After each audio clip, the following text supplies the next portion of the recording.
My name is Eleanor. I am 66 years old, and for the last 2 years of my husband's life, he kept one door in our house locked, telling me it was nothing but dust and sharp tools. But the day I found the key after his funeral, I knew deep in my bones that whatever waited behind it would change the way I remembered our entire marriage. I didn't think the hush of a house could feel this loud until the night I stood at the bottom of the attic stairs with that small brass key in my palm and a feeling in my chest that something familiar and something foreign were about to collide. Because for 2 years, that door had been a line I was not allowed to cross, and now that line was gone, and I was the only one left to decide what to do with it. All winter, the hallway had kept its breath, quietly collecting the drift of everyday dust that used to vanish the moment my husband went past, with his steady step and a cloth in his hand, since he liked things neat in a way that looked like kindness, until I realized it could also be cover. And I'm not saying there was anything dark about it, just the kind of tidy that hides questions, the way careful wrapping hides a gift. And when he told me not to go up there, he always said there were sharp things and old junk, and that the air wasn't good for my lungs. And I didn't argue because marriage teaches you to pick your battles, and because I trusted him the way you trust a handrail on a steep staircase. You lean without thinking, but then life shifted under my feet, and the person I trusted left this world sooner than anyone expected, and the house changed its voice, and the hallway began to speak in small sounds that led me toward the place I had obeyed and avoided at the same time. The key turned up the way hidden things do, not with a trumpet, but with a shrug, tucked inside the inner pocket of his old field jacket that still smelled like rain and soap and a faint hint of the workshop he loved, and I found it when I was putting winter away in a plastic bin and trying to put grief somewhere safe too. And I held that key with the care you give to fragile seashells, surprised by how warm it felt, as if someone had just left it there for me. And I knew in a quiet, certain way that he had never meant for it to stay lost forever. He had simply placed it where it would wait until I was strong enough to pick it up. I took the evening for myself because the light at that hour made everything gentle, turning the old runner on the stairs into a picture I had walked across for years without ever really seeing, and I moved slowly, letting the house know I wasn't an intruder, letting my heartbeat settle into something round and even like the sound of a cradle rocking. And when I reached the door, I stood with my palm flat against it, the way you rest your hand on a horse's neck before you swing up, letting the wood's cool smoothness tell me it would hold. Then I placed the key into the lock and waited one more breath. And I thought about the way he used to say not to worry, and how often those words are meant for the person who says them, not the person who hears them, and I turned the key. At first, it was only the smell that came down, a layered scent that carried dust and varnish, and something like old paper, and something else I couldn't name right away. Not bad, not dangerous, more like the moment you open a cedar chest and the air remembers every winter that ever touched a wool sweater, and the first step groaned, and then the others followed, and I climbed carefully, one hand on the rail, one hand on the small flashlight I had taken from the kitchen drawer because the bulb by the attic door burned out months ago, and I told myself I would fix it, and never did. And the beam cut a pale ribbon through the dim, touching edges of objects that looked at once ordinary and organized, which startled me because I had expected chaos. But the first thing my eyes understood was that nothing here had been thrown together. Everything had been placed, which is a very different thing. I lifted the latch and pushed, and the door sighed open the way old doors do when they recognize you, and I stepped in, whispering a quiet apology to no one and to everyone, and the room met me like a photograph taken in gentle light, hushed and careful, and it wasn't cluttered at all. It was a held breath, and the floor was swept. The rafters were free of webs, the windows were wiped in half-moons that caught the last gold of the day, and in the center of the room was a sturdy table covered in a soft cloth, and on that cloth were small islands of memory arranged in a way that told me he had come here to think and not to hide.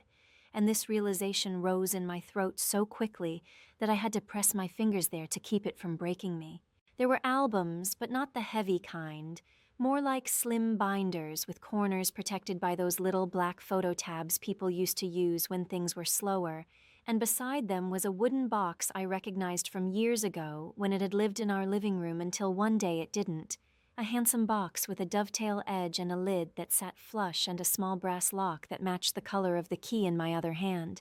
and I could see my own handwriting on a label that had been carefully peeled and reattached, the way you move a flower pot from one window to another to catch better light, and my name on that label nearly undid me, because grief plays tricks, and seeing your own name in a room you were kept from makes you feel both invited and excluded in the same breath. Along the far wall, a narrow shelf held things that formed a quiet timeline, not a straight one, more like a river that loops and braids, old postcards with corners softened by being read too many times, a couple of faded ribbons from county fairs that must have been from his childhood, a paper map folded the way men fold maps when they're certain they won't get lost, and tucked into one corner a small music box that I hadn't seen since the spring we moved into this house, which began to play the moment my sleeve brushed its key, the notes so light and familiar that I felt something unclench inside me, because I remembered unwrapping that box with him at a yard sale and laughing over the chipped corner and buying it anyway because the tune was the one that had played the night we danced in our socks in a rented kitchen. And even if memory is a soft blanket, it can also be heavy, and I had to sit down on the high back stool by the table and let the tune finish before I did anything else. I didn't cry then, not yet, because the room asked me to look with my eyes before I looked with my heart, and so I did what I do when something matters. I began with the edges and worked in, which is how you fold a fitted sheet and how you handle old stories, and the corners of the attic revealed more carefulness than secrets. Small containers labeled with short words like winter and receipts and garden notes. His block letters steady even toward the end when his hands had started to disagree with the weather. And then I saw the wall on the right, where he had pinned a line of photographs with small wooden clips. And they were of me, but not the ones I expected, not the formal ones from holidays. These were the in-between moments, me at the sink rinsing apples, me bent over a seed tray, me reading on the back steps with one sock on and one sock off, me laughing with my head tipped back in a way I hadn't seen in years. And I stood there very still, because it is a particular kind of tenderness to be seen in your ordinary life and kept on a wall like a compass, and my throat hurt as if I had been running. He had captioned some of them in tiny letters at the bottom, not with dates, but with the kind of notes people make when they are reminding themselves of what to keep. A word like morning or first frost or blue sweater, and the beam of my flashlight stumbled and steadied, and my eyes filled, and I told myself to breathe like the doctor had taught me when the days were heavy, in for 4 and out for 6, because I didn't want to miss what else the room held. And that's when I turned back to the wooden box with the brass lock, and realized the key in my hand might belong to more than a door. I felt a practical calm move through me the way knitting does when you're counting stitches, and I pressed the key into the lock, surprised at the soft click, and I lifted the lid and paused, because the first thing I saw was a ribbon the color of wheat, the kind you find in old stationery sets, tied around a stack of envelopes that were cream, but had deepened to a warm tea shade with time, and the envelopes were addressed to me. My full name written the way teachers wrote when handwriting was a small art, and the handwriting wasn't his, which buckled my knees in a way I didn't expect, not because of jealousy, that sharp, young feeling, but because the past had opened a door inside the door, and I could see another hallway of years I had closed and learned to walk past. I slid the top letter from the stack and ran my thumb under the flap, careful not to tear more than the glue seam, and the paper inside was soft at the edges, like cloth that's been washed and dried on a line many summers in a row, and the first sentence curled off the page with a gentleness that made my eyes blur, not because of scandal or harm, but because the voice on the paper remembered a version of me I had packed away with my old sweaters and kept for snow days when the house needed extra warmth. And I had the sudden sense that my husband had spent long, quiet hours up here, not guarding something from me, but guarding something for me, waiting for the right time, which is the kind of love older hearts understand, even when it hurts. The light outside thinned and settled into the color of old coins, and I realized I had been standing mostly still for a long time, and my legs reminded me that 66 is not 26. So I lowered myself onto the stool again and laid the first letter on the cloth and set my fingers at the top of the page, the way a pianist sets her hands on the keys before the first note. And before I began to read, I let myself look around the room one more time with softer eyes, seeing now what I had missed at the threshold, the way he had placed a small cushion on the floor under the south window, where the afternoon sun makes a square of warmth, the way a thermos stood in a corner with a mug beside it, as if he had tried to make this place kind, the way a small wastebasket held only carefully folded wrappers, not crumpled, as if even what was thrown away deserved to be set down gently. When I finally let my eyes drop to the words and began to follow the familiar curves and loops, I understood why my hands had been shaking since the moment I touched the doorknob, because what I was opening wasn't just a box or a room or a season I thought I had finished. It was a version of my life that had been kept safe from dust and noise and everyday forgetting. And as the first paragraph unfurled a picture of a younger town and a younger me, and a different path I might have taken if a single afternoon had turned 1 inch to the left instead of 1 inch to the right, I felt the tears rise in a clean, unstoppable line. Not wild, not ashamed, just true. And I pressed my palm to my mouth to catch the first sound so the house wouldn't worry. And that is how I learned that what waited in the attic wasn't danger or junk or anything unkind. It was a map, and the person who had kept me from it had been the same person who lit the lamp to make sure that when I arrived, I would be able to see. I didn't finish the letter that night because the room asked me not to rush, and grief taught me, if nothing else, to listen when a good thing tells you to go slowly. So I slid the page back into its envelope and set it gently on the stack, and then I noticed a second cluster inside the box, thinner than the letters, a set of documents wrapped in a sheet of tissue, the kind you find between the layers of nicer clothes. And again I felt that double thrum of sweetness and worry, because tissue is for guarding delicate things, and my hand hovered until I could make my breath behave, and I promised myself I would look with the same steady kindness I would offer a stranger who asked for help. The tissue crackled softly when I lifted it, and inside lay a set of photocopies and a small black and white photograph, and I could tell right away by the way the image was framed that it had been taken with care, not a snapshot, but a moment someone wanted to hold still. And the woman in the picture was not me, and yet there was a familiarity to the angle of her head and the way her hands were folded that made my heart step oddly, because sometimes a face can hold a rhyme to your own life even if the features are different. And on the back of the photograph there was a little line in that same careful teacher's handwriting, not a sentence, just a place name and a year. And the year was one that sits in my memory like a stone at the bottom of a clear creek, visible even when everything else is moving. I didn't let my mind gallop. I have learned better than that. I simply set the photograph down and smoothed the tissue and placed the stack in the box again. And I closed the lid and let my hand rest on the smooth wood, the way you rest your palm on a warm windowsill before you pull the curtains closed for the night. And I looked one last time at the line of ordinary pictures, where I was wearing a blue sweater and laughing at nothing in particular. And I understood that whatever this attic held, it was not a weapon, it was a lantern.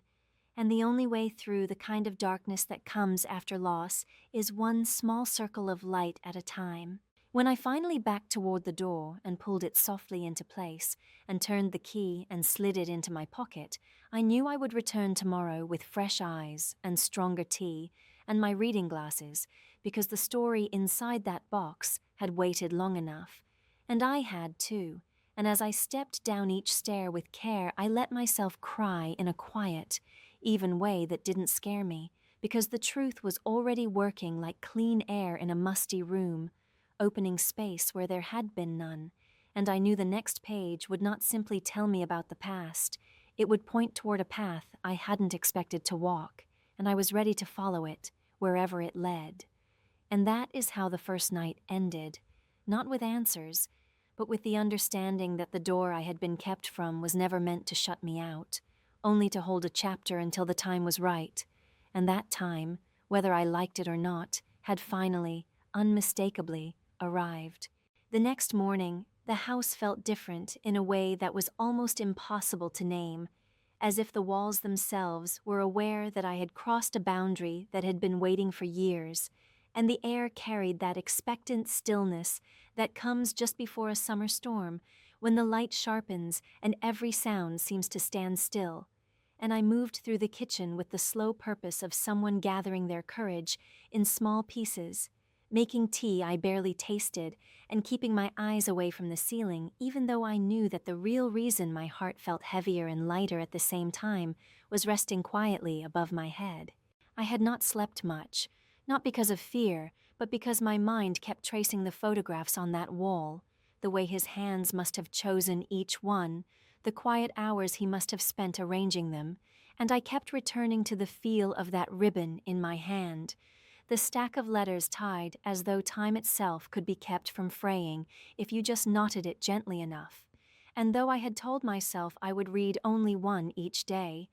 I knew before the sun even cleared the back fence that I would not keep that promise. By the time I climbed the attic stairs again, the light was spilling in at the small west window in a way that made the dust in the air shimmer like fine lace, and it struck me again that the place was not a forgotten storage space at all, but something more deliberate, a room that had been tended and preserved, a place where moments had been laid out like pages in an album and left for me to find when the rest of the noise had faded from my life.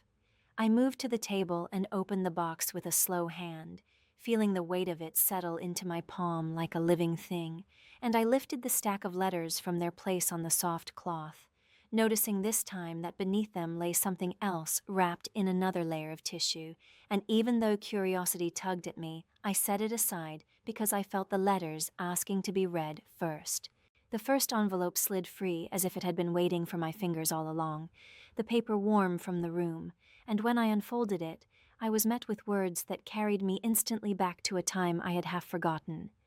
A time when my hair was longer and my laugh was louder, and I believed that every summer would last forever, and though the voice on the page was not my husband's, it spoke of moments that were mine, moments I had tucked away so deeply that I might never have found them without this gentle push, and as I read the lines, I could almost smell the fresh-cut grass of that season, feel the heat of the sun on my shoulders, and hear the low hum of the cicadas that used to sing through the afternoons. I read slowly, letting each sentence settle before moving to the next, because there was a weight to these words that went beyond their ink, and somewhere between the second and third paragraph, I realized my hands had stopped trembling, as if the paper itself was steadying me. When I reached the end of the first letter, I set it down and opened the second without hesitation, finding in it the same familiar hand, the same gentle cadence, but this one spoke of change, of choices made and roads not taken, and there was an ache in those lines that made me think of how my life might have curved differently had a single day been altered, and yet I felt no bitterness, only a strange gratitude that these thoughts had been preserved like pressed flowers between the pages of a book. I don't know how long I sat there, the light shifting across the table and the air in the attic warming slightly as the morning wore on. But at some point I became aware of the other bundle in the box, and I knew it would not let me leave without looking. The tissue crinkled under my fingers and parted to reveal a set of documents folded with precise care, their edges aligned so neatly it was as if they had been measured, and on top of them lay a black and white photograph that I had seen the night before but had not truly studied. This time I held it closer, letting the details speak, the tilt of the woman's chin, the faint smile that did not quite reach her eyes, the way her dress was pressed perfectly, even though the background suggested a place far humbler than her posture would admit. The more I looked, the more I sensed an echo of something I couldn't yet name, and though my mind reached for answers, my heart told me to wait, to gather every piece before I tried to fit them together. Beneath the photograph were the documents, receipts, notes, and what looked like a few old bank slips, each bearing a date from decades past, and though the names were not all familiar, one in particular seemed to glow faintly against the page. as if it knew it belonged to my story, even if I couldn't yet see how. I replaced everything as carefully as I had found it, tying the ribbon loosely so it would not crease the paper, and I leaned back on the stool, my eyes wandering once more over the room, tracing the neatness of the shelves, the way the light fell on the photographs of me, and I felt a mix of love, sorrow, and a slow-building curiosity that no amount of caution could quiet. Whatever this was, it had been built piece by piece with a kind of devotion I didn't yet understand. And the only thing I knew for certain was that I had just stepped into a story my husband had kept folded inside his own life, waiting for the moment when I would need it most. And though I could feel that the truth might unsettle me, I also knew I would follow it to the very end. I returned to the attic the next morning with the quiet determination of someone who has stopped pretending they can leave a mystery alone, moving through the stillness of the house as if each step carried a promise, my hands already itching to feel the texture of those envelopes again, because there was a pull to them that was more than curiosity. It was the sense that they had been placed here not just for me to find, but for me to finally face, and as soon as I reached the table, I untied the ribbon with the care one gives to something both fragile and necessary, letting the loops fall open and the stack fan slightly in my hands. The next letter began in a tone that felt warmer, more vivid than the first, and as my eyes moved over the words, I could see the colors of the world they described. The rich greens of summer hills, the soft gold of fields in the late afternoon, the silver of rain on a quiet street, and each line seemed to hold the weight of a moment lived fully, then folded away to be remembered. And though the voice on the page was not one I had heard in years,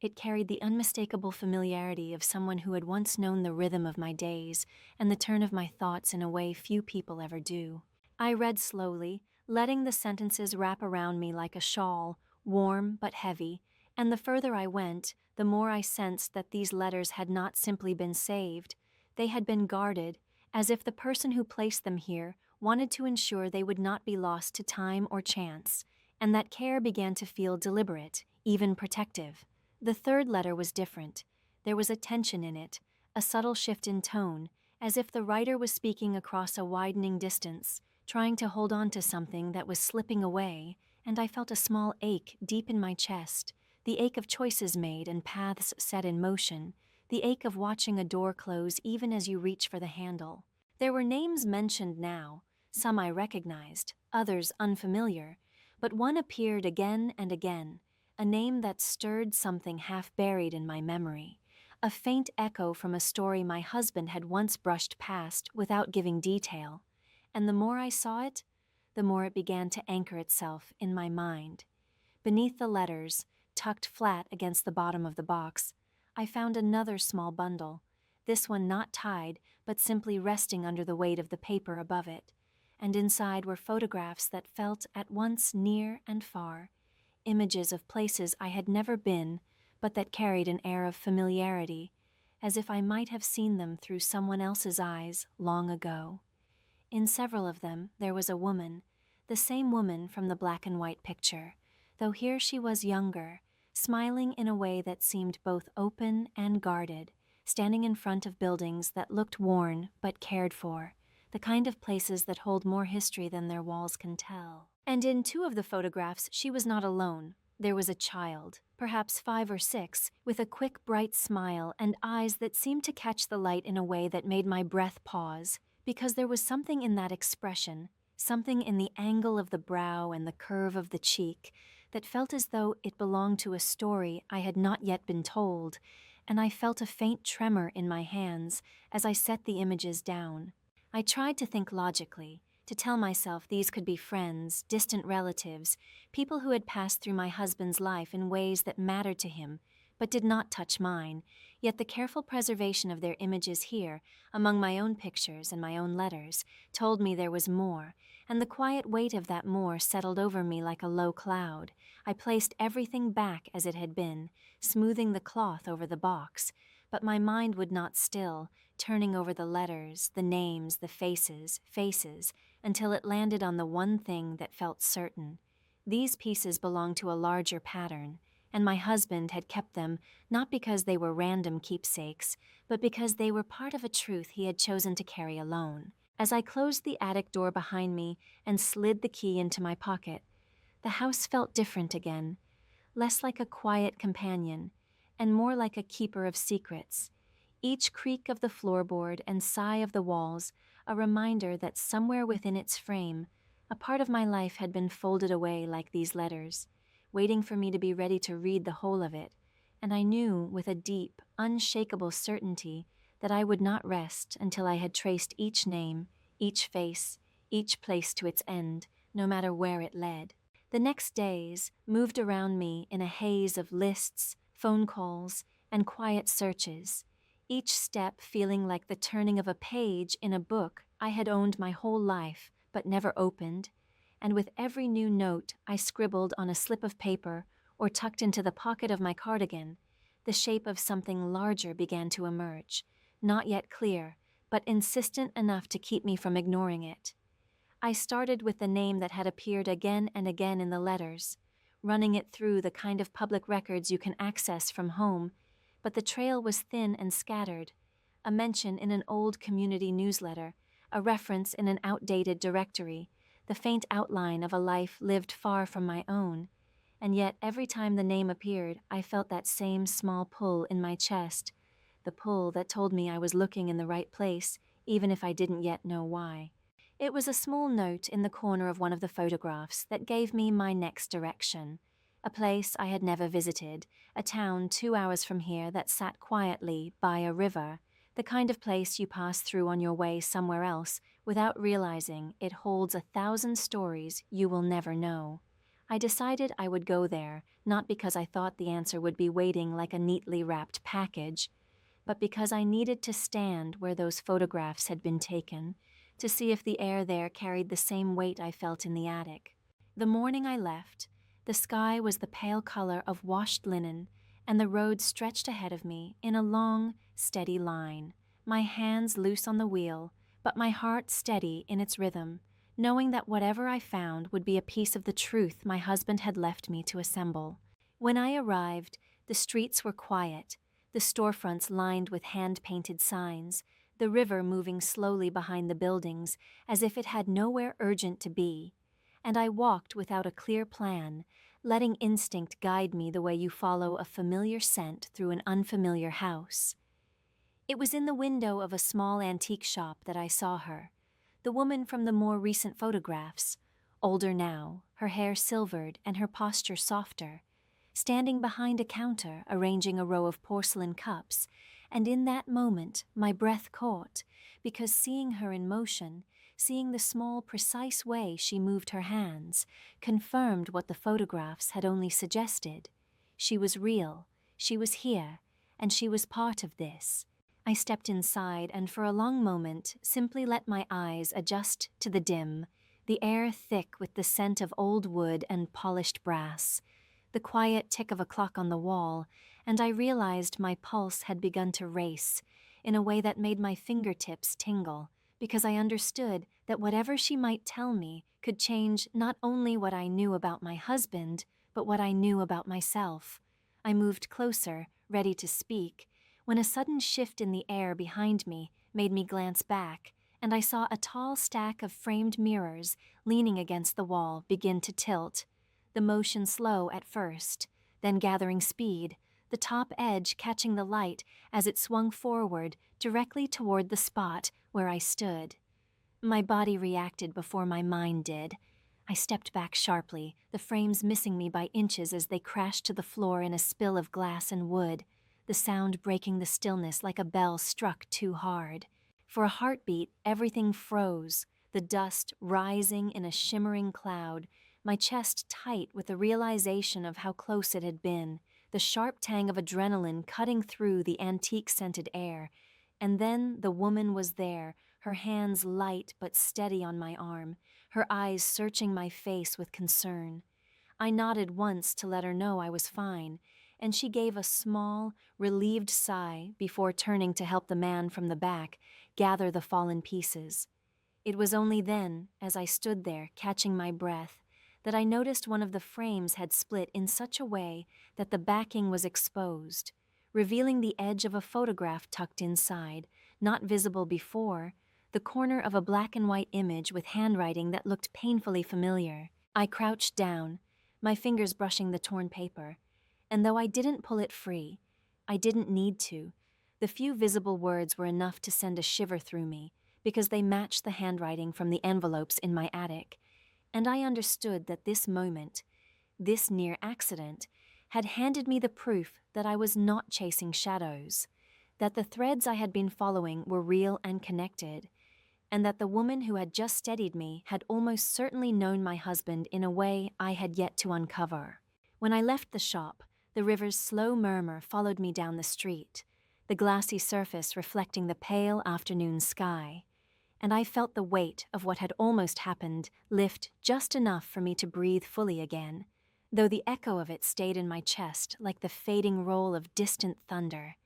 Whatever came next would not be gentle, I knew that now, but the attic had opened the door and the world was beginning to hand me the keys one by one, and I was ready to take the next one and see where it led. I woke the next morning with the image of that torn photograph pressing against the edge of my thoughts, like a bookmark in a chapter I could not yet read, and even before the light had fully reached the windows, I knew I would return to that little shop. Not because I thought the rest of the picture would be waiting for me in plain sight,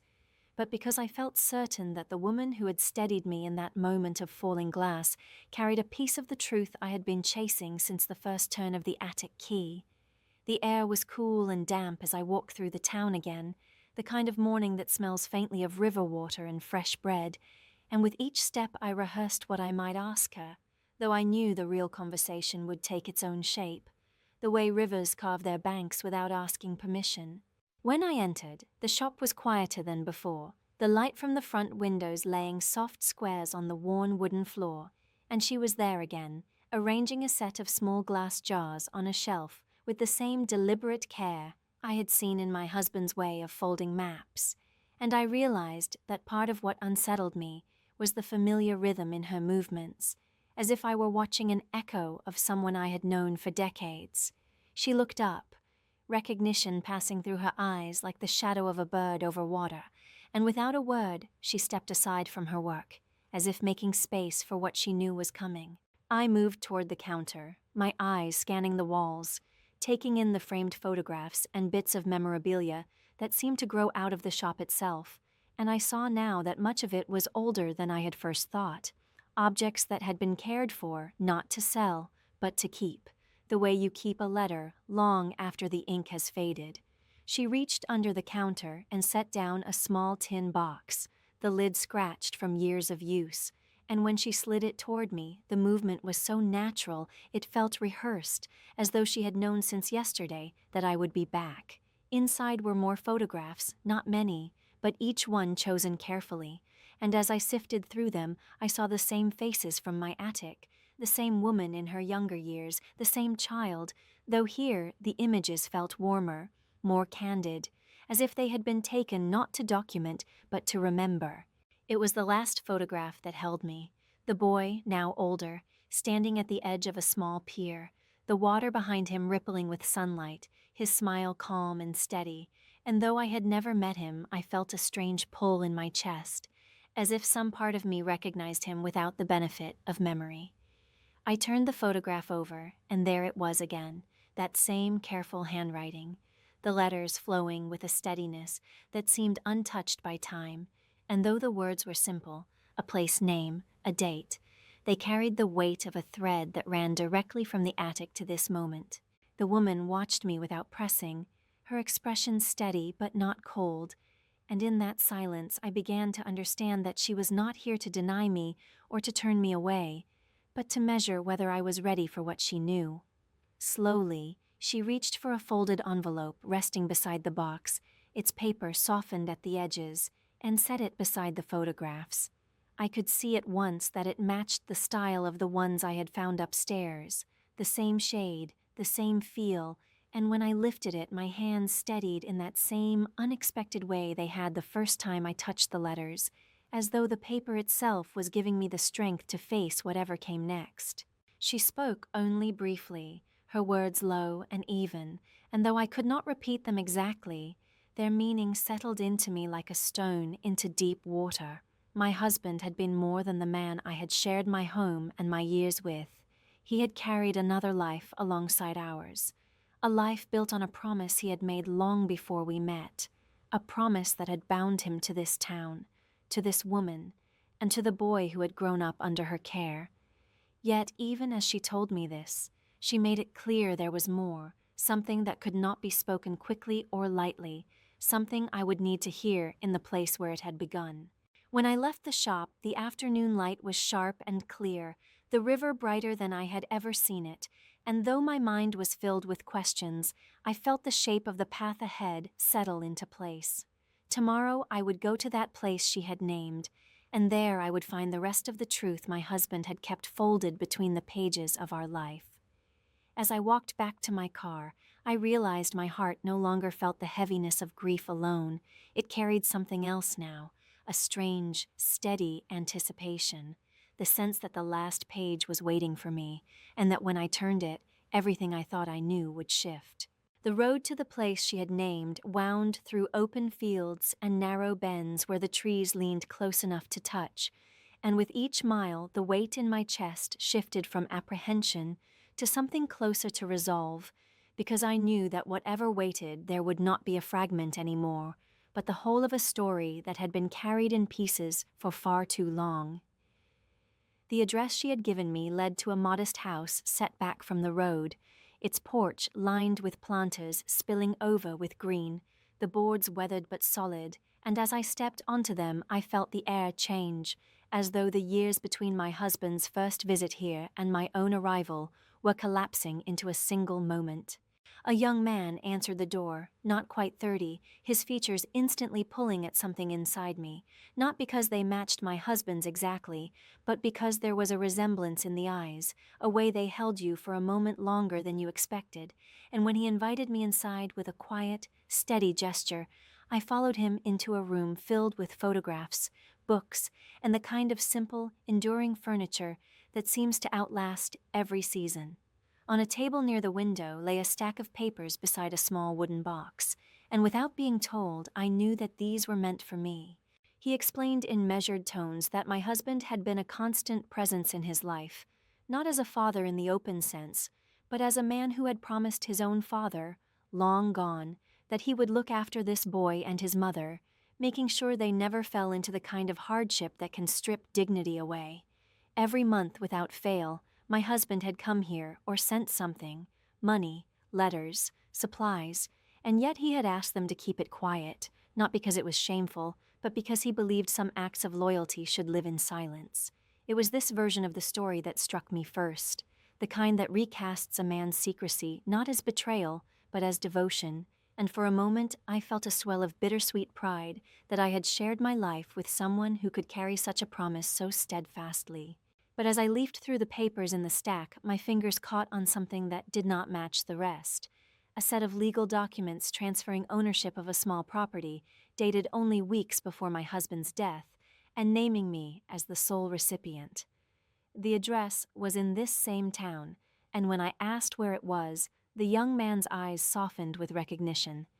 He offered to take me there, and within minutes we stood before a quiet building by the river, its sign faded but still legible, a little workshop with windows that caught the light like coins in shallow water. Inside, everything was in order, the tools neatly hung, the shelves lined with boxes labeled in my husband's careful hand, and on the workbench a letter lay in the center, as if it had been placed there only moments ago. I opened it with hands that no longer shook, reading the lines in his familiar, deliberate script. Words that told me this place was meant as a gift, not only for me to keep, but to use, a space for whatever life I chose next, whether to work, to rest, or to give others what had once been given to him. It was his way of passing forward the kind of quiet generosity he had practiced all his life, and in those sentences I felt the last of my anger loosen and drift away like a leaf on slow water. That could have been the end. A simple, if unexpected truth that reframed everything I thought I knew, but life has a way of revealing its deepest folds when you think you've smoothed the page. Among the papers in the wooden box, I found another set of documents, these older and more worn, and as I read them, my breath caught. The property my husband had just left to me had once belonged to the very man who had tried to take something precious from him years ago, a man who had used deceit to push my husband out of a partnership and had lived comfortably off the gains ever since. It turned out my husband had quietly bought it back piece by piece over the years, never confronting the man, only waiting until the day he could make it his. And now, by giving it to me, he had ensured that the circle closed not with bitterness, but with quiet, absolute justice. I stood in the middle of that workshop, the light streaming in through the high windows, and felt the threads of the past and present weave together in a way that left no loose ends, knowing that the woman from the shop had kept his confidence out of respect, that the young man had honored the trust placed in him, and that the man who had once wronged my husband had lived long enough to see the property in the hands of the woman he could never touch. It was not revenge in the loud, shattering sense. It was the kind that moves like a tide, steady and certain, reclaiming what was lost without fanfare. When I left, the river was golden with the late sun, and I carried with me not only the keys to the workshop, but the weight of a truth that had shifted my entire view of the man I had loved, showing me that even in the spaces he had kept closed, he had been building something for me all along. As I reached the car, I looked back once, letting the sight fix itself in my mind, and I thought of the attic and the letters, and the way a locked door can hold not darkness, but light waiting for the right moment. And now, standing here with the full story in my hands, I can't help but wonder, if you opened a door in your own life and found that the truth inside was nothing like you feared, would you be able to see it for the gift it was, and would you have the courage to carry it forward?